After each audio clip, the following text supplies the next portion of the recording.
Oke, Assalamualaikum warahmatullahi wabarakatuh. Selamat siang semuanya. Gimana puasanya? Masih lancar ya? Semoga kita selalu sehat dan masih tetap melaksanakan puasa Ramadan tahun ini. Oke, hari ini kita akan mempelajari tentang pertemuan ke-6 mengenai topik histogram.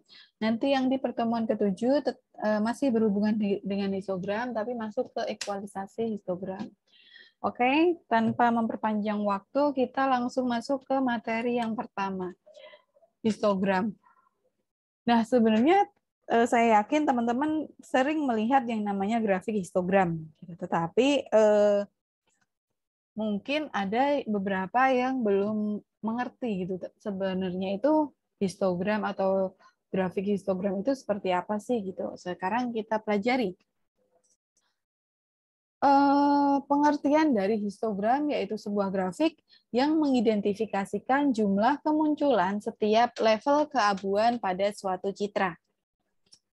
Diagram yang menggambarkan frekuensi setiap nilai intensitas yang muncul di seluruh piksel citra. Itu pengertiannya. Nah, indikasi-indikasi yang bisa diambil dari histogram sebuah citra itu yang pertama. Jika citra itu gelap, maka histogramnya akan cenderung ke sebelah kiri. Jika citra itu terang, histogramnya akan cenderung ke sebelah kanan. Nah, jika citra yang low kontras, histogramnya akan mengumpul di suatu tempat. Yang keempat, jika dengan menggunakan high contrast citra, maka histogram merata ke semua tempat. Itu yang bisa kita indikasikan pertama. Sekarang contoh citra gelap. Contoh citra gelap, ini kalau kita lihat kasat mata, ini citranya warnanya gelap ya. Nah, hasil histogramnya adalah sebagai berikut. Histogram cenderung ke sebelah kiri. Ini ya. Oke, kemudian yang ini citra yang terang, histogram akan cenderung ke sebelah kanan. Ini secara otomatis ya, ini saya menggunakan Photoshop nih hasilnya. Kemudian dengan citra low contrast, ini kan low contrast nih. Citra mengumpul di suatu tempat.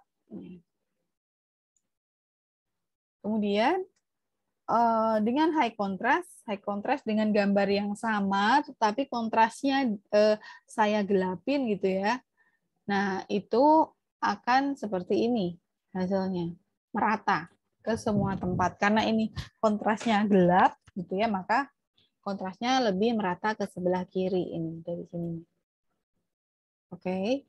Kemudian ini high contrast terang ya, terang. Nah, merata ke semua tempat, tetapi yang di sini ini lebih ke kanan.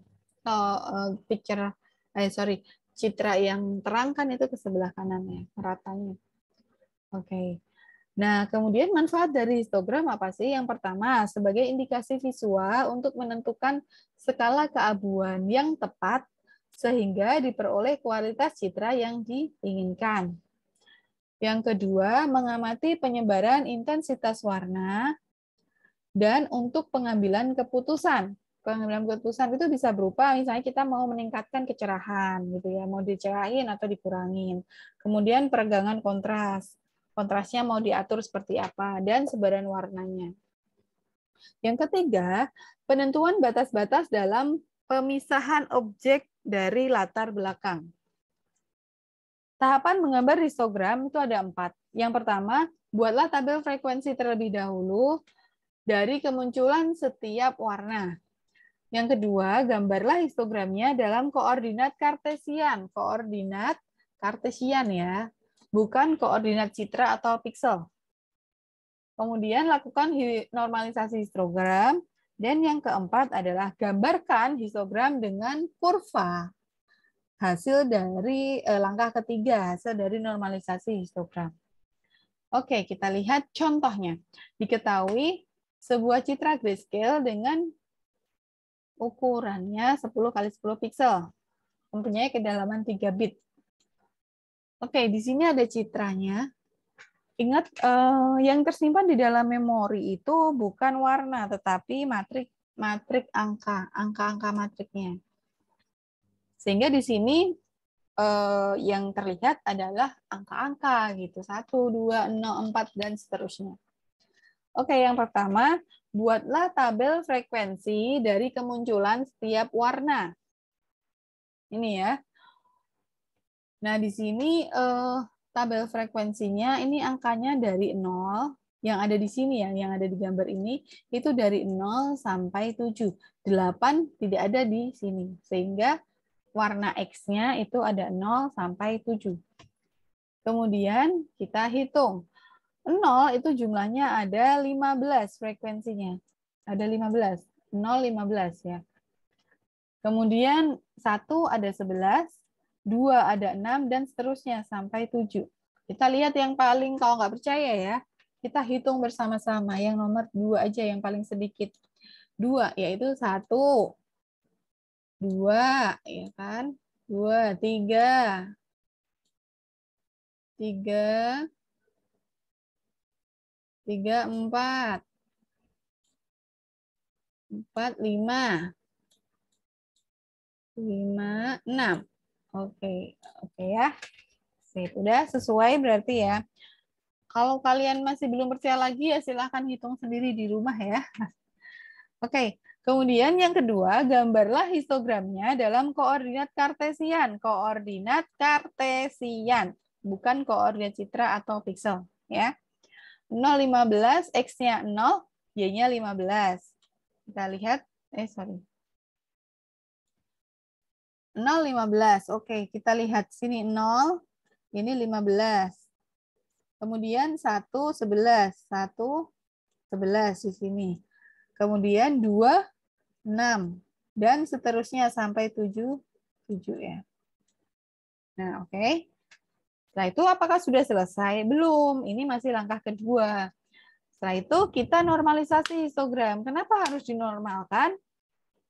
Jawabannya adalah supaya tampilan histogram pada layar tidak melebihi batas layar dikarenakan jumlah piksel pada citra yang sangat besar. Itu ya. Contoh, citra sebelumnya setelah digambarkan histogramnya terlihat kurva melebar sehingga perlu dinormalisasi supaya tidak melebihi batas layar. Nah, ini penyelesaian dari normalisasi histogram atau langkah ketiga.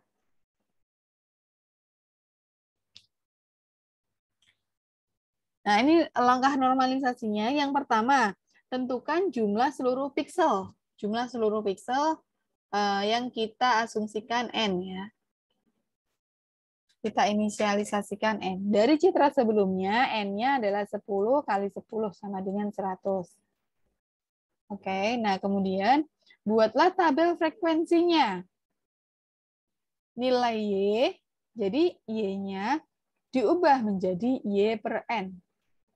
Y per N. N-nya ngambil dari yang 100 ini tadi. Oke. Nah, ini kan dari langkah pertama tadi tuh.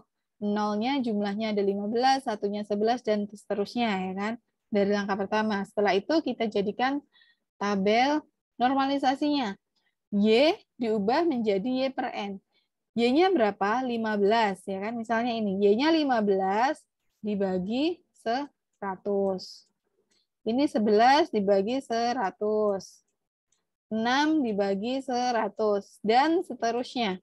Sama seterusnya ya. Hasilnya akan menjadi seperti ini. Hasilnya yang ini ya. Oke. Nah, kemudian gambarkan histogram dengan kurva. Gambarkan histogram dengan kurva. Tadi kan sudah didapatkan hasilnya seperti ini ya. Sudah oke, sudah jelas semuanya. Setelah itu kita gambarkan kurvanya. 0, 0,15. 1, 0,11. 0, ini 0,06. Ini diganti ya, diganti menyesuaikan dari Y per N-nya. Oke. Nah, setelah itu hasilnya, sebelum dinormalisasi kan hasilnya seperti ini ya. Nah, setelah dinormalisasi hasilnya akan seperti ini. Kelihatan bedanya kan sebelum dan sesudah dinormalisasi. Nah, setelah itu kita akan membahas tentang implementasi histogram pada MATLAB. Nah, fungsi MATLAB untuk menampilkan histogram citra menggunakan IMHIS.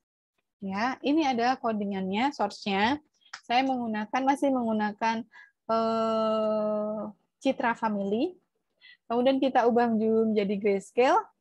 Setelah itu baru hasilnya seperti ini. Nih ya. Figur I'm so A, kemudian I'm so yang gambar B, kemudian I'm history yang B.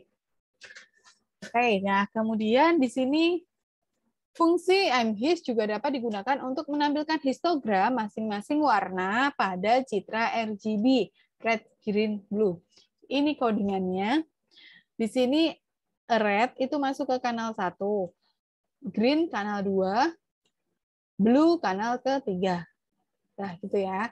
Kemudian setelah itu kita tuliskan nih hasilnya seperti apa. Hasilnya adalah seperti ini. Kanal red hasilnya seperti ini, kanal yang green ini, dan kanal ketiga yaitu blue yang ini. Jadi itu dipisah-pisah, red, green, blue-nya dipisah-pisah dari foto atau dari Citra Family tadi.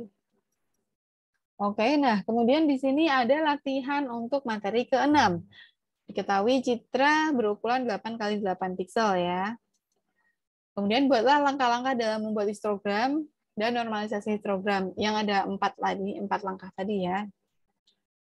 Nah, itu yang pertama. Yang kedua, buatlah histogram untuk sebuah citra RGB menggunakan MATLAB, serta tampilkan histogram masing-masing kanal warna. Ada merah, hijau, dan biru. Oke, sekian dari saya. Alhamdulillah, semoga ilmunya bermanfaat, dan semoga semua amal ibadah kita di bulan puasa ini diterima Allah Subhanahu wa Ta'ala. Sekian dari saya. Assalamualaikum warahmatullahi wabarakatuh.